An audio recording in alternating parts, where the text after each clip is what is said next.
All right, it is the first day of December. It's the last month of 2023, Kyle. Today, of course, we're talking about the Cybertruck. We have to, but we have a very special guest, Mickey Anderson, CEO of Baxter, who wrote that very important letter that we were talking about yesterday. Writing letters. It's been a while since we've had a guest on the morning show. That's true. I mean, like, Steve Greenfield jumps in a lot, you know what I mean? But like, right? You remember Phone Call Fridays? Remember when we used to do that for like the OGs? I forgot all about that. We would literally Phone Call Fridays. I mean, it's probably only the first maybe 30 episodes, maybe. Right. Like this is 602. I'm going to start counting episodes now after we broke 600. But early on, we would just call someone randomly, like one of our friends, right? Bob Lanham was a Brian Kramer. And we were like, let's just see who picks up the phone. And they would pick up and we were like, you're on the show. So now literally for every time we call somebody, their first question is always like, are we live? Are we live? Yes. So they're always afraid that we're live. Oh so man. Good. But hey, December is here. It's a Friday. I like it when the last day of the month or the first day of the month is like a Friday. Yeah. You're going hot into the weekend. Yeah, Friday, Saturday, Sunday to make a good shot. Absolutely. Make a big shot. Let's go. Let's get into this final. We haven't talked about this at all because we were still finalizing plans, but yesterday had a bunch of big powwow meetings. We are having our year-end extravaganza program again. This will be the third year we do it. It's going to be Wednesday, December 20th. I don't think we have a time yet. Like, mid-afternoon. It's always like around 1 or 2 Eastern. Yeah. And basically we take some time. We feel like it's like kind of like the most unique thing in the industry where we remember the year, bring some guests on, have a little bit of fun. And it's like a year-end program for the automotive industry. So just put a little circle on your calendar. We'll have more information on that soon. I think we need to get in some news. Let's get into it.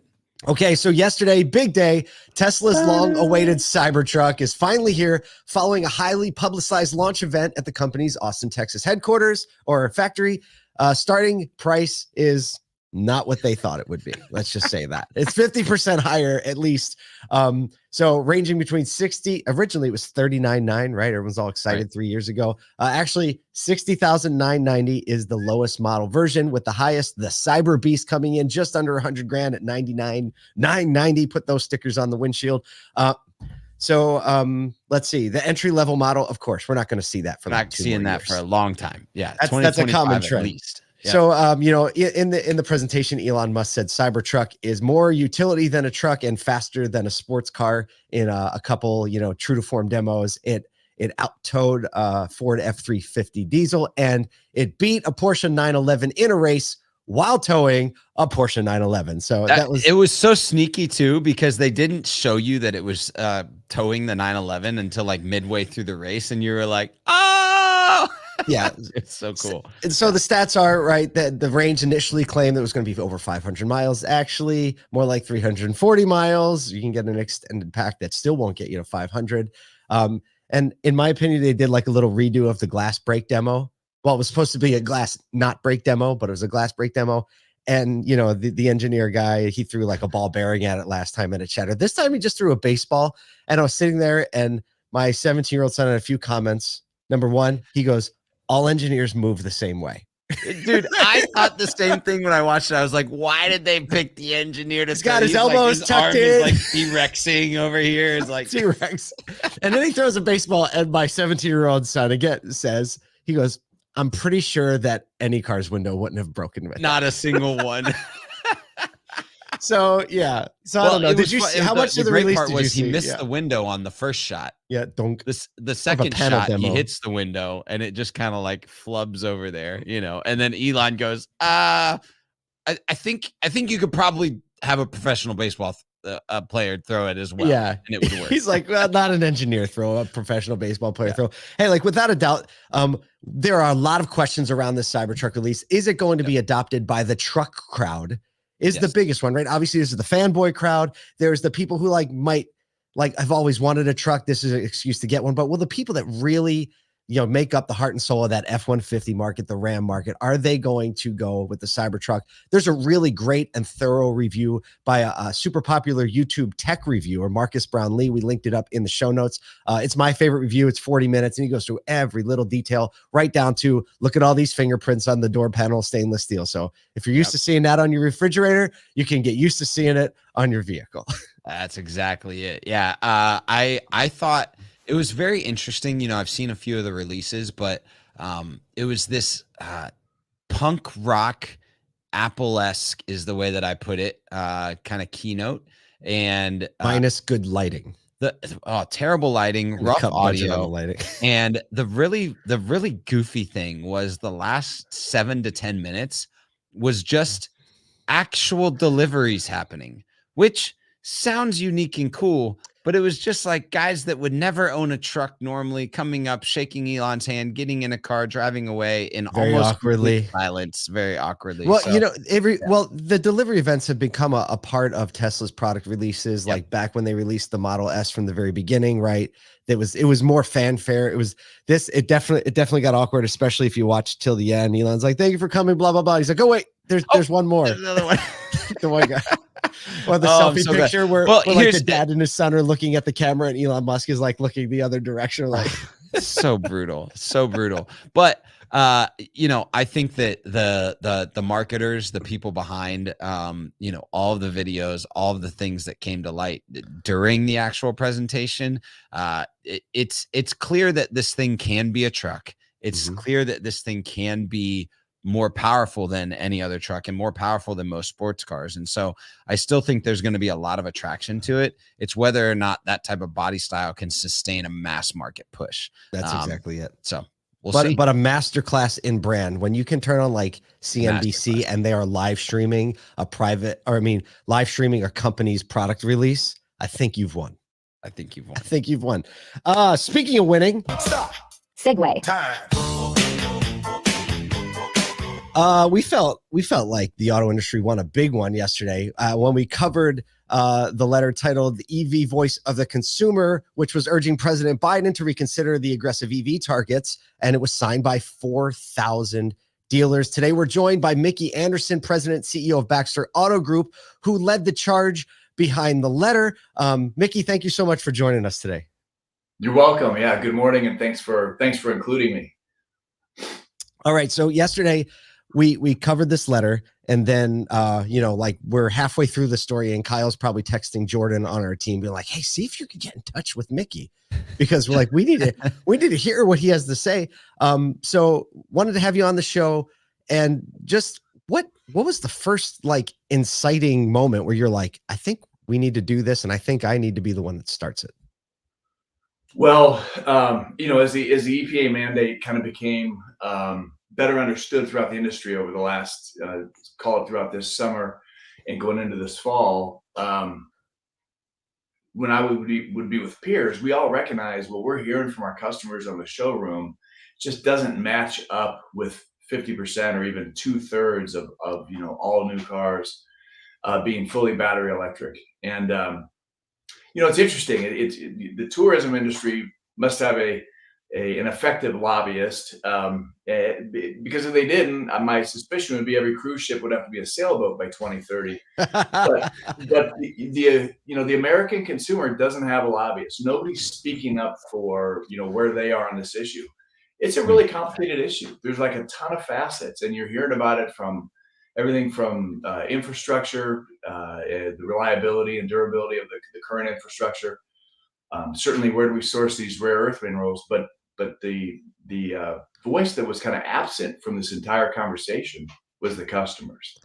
We're hearing it every single day on our showroom. So me and a few others felt that, you know, this would be the right time for us to at least speak up for the customer.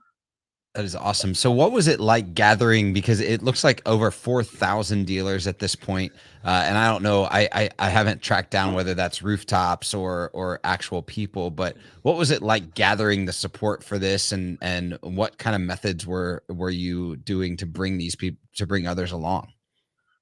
Well, so number one, validating would be the best word I could give you. I didn't have to bring anybody along. This has been something that I'm going to tell you across every dealership across the country has become a topic of real concern. The products are fantastic, and we're seeing more now than ever before. We're seeing some great all-electric options, but you know, we'll go back to the Cybertruck, and congrats, welcome to the car business, Elon Musk. 99,990 Did he give everyone 90? Yes, he's a car guy, all right. He is a car guy. So welcome. We're glad to have you. But I mean, guess what? My customers don't have $99,000 for a pickup truck, and so that's these are neat technologies, but right now they're nowhere near being priced in a space that can be widely adopted across the most Americans, and they're not practical. So what we're asking our customers to do, what the Biden administration has effectively mandated, is that we're going to tell the American taxpayer, you're going to pay more money for a less useful vehicle, and that's just how it's going to be. So there's a great posture that you have in this. Number one, I think it's a brilliant play to say this is the voice of the customer. It's been absent because like consumer protections and all that are going to always put forth like we are advocating for the customer, and that always typically ends up with dealers on the defensive. And now to have dealers saying like, hold on a minute, what the customer is saying is this, and you seem to be fully ignoring it through your legislation and your mandates. I think that is a very brilliant way to put it and an accurate way to put it. The second thing that I want to point out about your posture, would love to hear more about it, is that you're saying, listen, dealers aren't saying we don't want EVs, because I think that can be the misinterpretation. We've seen some articles in a lot of publications like Wall Street Journal saying dealers are in the way of the EV revolution. And this, you're saying, no, dealers want the EV revolution. We want this green technology. We think the cars are great. The product is great, but we also want a balance in adoption that makes it realistic for our consumers and for the industry at large. So explain that approach a little bit, because I think it's a fresh perspective of balance that we haven't been hearing a lot of. Yeah, I mean, let me speak to the first part just a little bit. As dealers, for the most part, if the manufacturers send us all red cars, we'll sell red cars. And as the industry moves around, our business model has always been about selling the products that our manufacturers make. But when we see, and we haven't seen this before, but we see a federal mandate that would require the manufacturers to start to build vehicles without regard to real demand. That's a big problem, and it's a problem for the consumers. It will be a problem for us dealers, but really, at this point, this is all about the customer. And kind of as it relates to where we stand, I will tell you that the dealers I've spoken to, we are all concerned about carbon emissions, and we all want to see those emissions reduced. I talked to a dealer yesterday, and we talked a little bit about what a breakthrough technology, if you go back just a few years, EcoBoost was for Ford, right? But how that even took a little bit of a transition from the traditional V8 to that 6-cylinder turbocharged engine. Yeah. And now that's become a bit of an industry standard and a technology that's really reduced a ton of carbon to this day. So, all this to say, every dealer I've spoken to is completely for moving our fleet to carbon neutral as quickly as we can, but we can't leave the consumer behind. It just doesn't work. Yeah. And so when you say that, right, like dealers are committed to carbon neutral, right, and committed to going that way, what I'm imagining right now, a cynical consumer is watching this, listening to this, and like we say it, and you pointed to, the EcoBoost technology. How would you consider like hybrid technology also being a middle ground? Because that's also been a big topic of conversation in like between the EV and ICE combo. Yeah, but probably one of the most concerning things about the EPA's mandate is that it endorses a singular technology. And an analogy that I've used, look, I've got 6 kids. I'm an environmentalist. I definitely want the earth